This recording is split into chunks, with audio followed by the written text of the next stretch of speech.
Hola, buenos días, maestro, buenos días, público en general. Nosotros les vamos a hablar sobre la educación en la antigua Grecia. Nuestro equipo está conformado por Perla Cifuentes, Ailín Martínez, Armando Rueda y su servidora Paola Rodríguez. El panorama histórico de la Grecia antigua abarca del año 1800 a.C. al siglo III a.C. Los primeros habitantes del territorio griego fueron los cretenses.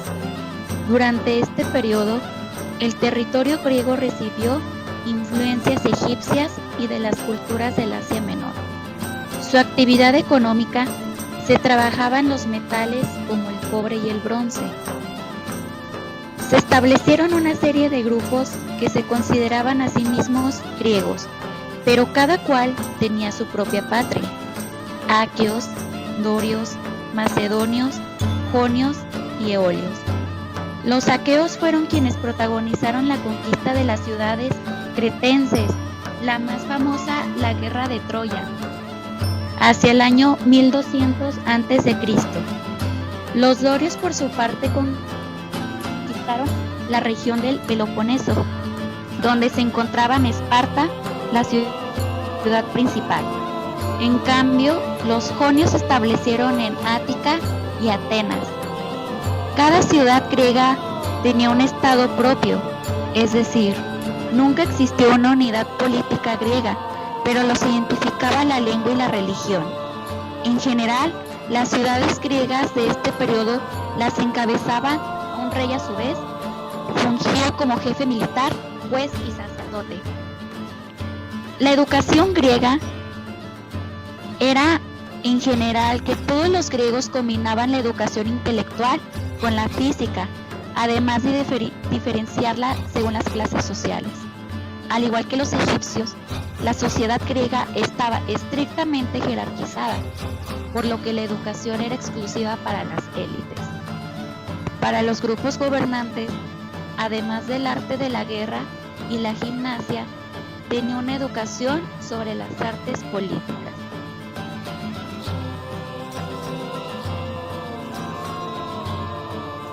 Para el estudio de la educación griega existen más fuentes características de la educación. Variaban según las regiones griegas. No era lo mismo la educación espartana que la ateniense, por ejemplo. El decir y el hacer son las funciones básicas que debe aprender todo gobernante.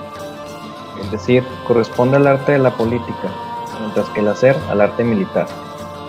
De hecho, en la Ilíada se observa que los gobernantes eran militares en su juventud y gobernantes en la edad madura o la vejez. Para los grupos gobernantes, además del arte de la guerra y la gimnasia, tenían una educación sobre las artes políticas. La educación de las clases gobernantes variaba según el arte que se enseñara. En el arte del decir, poco nos ha legado Homero, dado el carácter épico de sus obras. En cuanto al arte militar, en el arte del hacer, quien asumía el papel del educador era el escudero militar. El contraste que había entre Homero y Hesíodo se reflejaba en la oposición de dos tradiciones. Una era los aristócratas guerreros y el otro era los griegos productores. Con el conflicto de ellos se empezó la disparidad del mundo antiguo, donde se podría decir que había una sociedad jerarquizada, en donde la distribución del trabajo no era equitativa.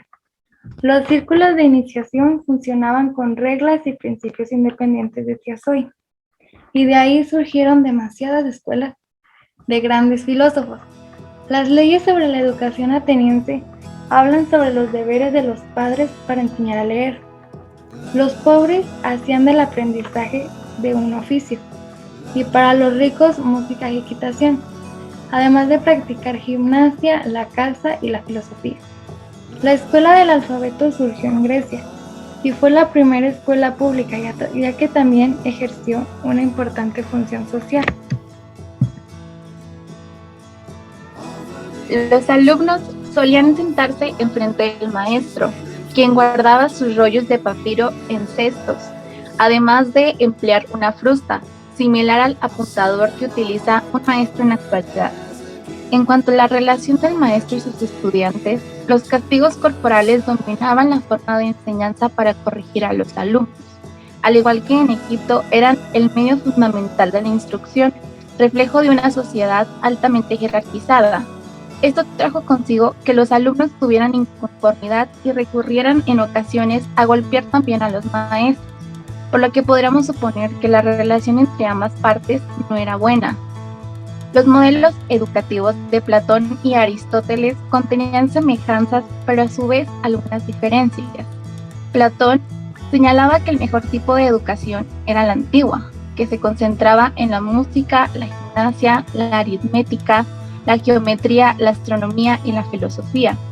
Aristóteles, por su parte, acepta las 4 disciplinas de la educación griega: la gramática, gimnasia, música y el dibujo, y limita la enseñanza para los hombres libres, por lo que las mujeres y los esclavos eran excluidos. La competición por ver quién era el más fuerte, el más veloz o el más hábil en el manejo de un arma o técnica de lucha propició la enseñanza de la gimnasia y que se crearan los Juegos Olímpicos en el año 776 a.C. La gimnasia, que ya se practicaba desde la educación arcaica, continuó siendo uno de los pilares de la educación griega. Las élites gobernantes eran quienes recibían una educación integral. La educación del ciudadano griego abarcaba la gimnasia, la música, la gramática y el dibujo. Los fines de la educación eran la síntesis del valor físico y la disciplina de lo militar. Para ellos, la gimnasia poseía un papel importante en la educación. Al mismo tiempo que se afinaba la inteligencia, se fortalecía el desarrollo armonioso del cuerpo. El ideal educativo tendía a lograr el equilibrio entre lo físico y lo espiritual. Los griegos creían mucho en la gimnasia como un instrumento para desarrollar al ser humano, lo cual trajo sus ventajas en los primeros atletas de la historia y los primeros juegos atléticos y deportivos registrados a lo largo de esta. El objetivo principal del proceso educativo en el gimnasio y en la palestra no era el desarrollo de lo físico por sí solo propiamente. Estaba diseñado para el desarrollo de las cualidades del individuo a través del uso de los medios físicos. A diferencia del modelo actual, la parte de la disciplina física se ha perdido. La formación intelectual sobrepasa la formación física y consideramos debería optar por integrar un modelo de educación que propicie a ambas partes para no perder el balance entre lo físico, lo mental y lo espiritual, que era reconocido por los griegos.